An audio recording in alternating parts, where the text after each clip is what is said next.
Espesyal na talento ni Ella. Akda ni Eugene S. Pangilinan. Sa isang maliit na nayon ay naninirahan ang pamilya ni Ella.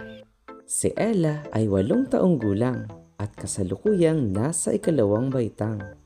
Walang kuryente sa kanilang lugar, kaya gumagamit lamang sila ng kandila upang magkaroon ng liwanag sa kanilang bahay.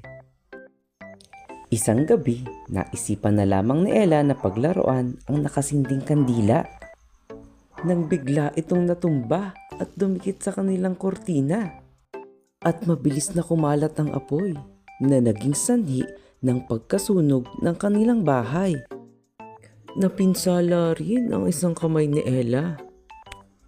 Huli na nang maisip ni Ella na hindi dapat pinaglalaroan ang mga mapanganib na produkto at kagamitan sa kanilang bahay.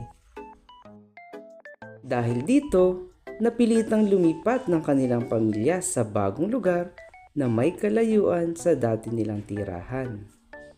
Nahirapan si Ella sa bagong lugar dahil wala pa siyang kakilala at kaibigan dito.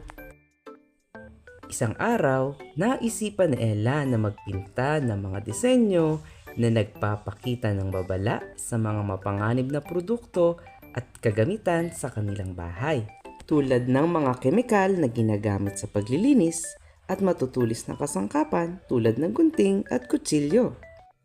Inilagay nila ito sa isang ligtas na lalagyan upang makaiwas sa disgrasya na maaaring mangyari.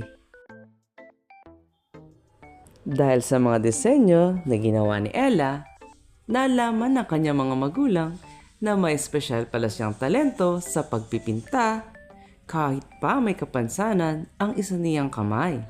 Ipinagpatuloy ni Ella ang pagpipinta ng magagandang disenyo.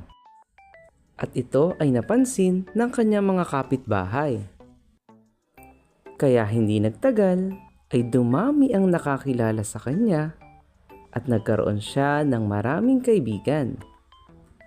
Dito napatunayan ni Ella na hindi hadlang ang kapansanan ng isang tao upang magtagumpay sa buhay. At dito nagtatapos ang kwento tungkol sa espesyal na talento ni Ella.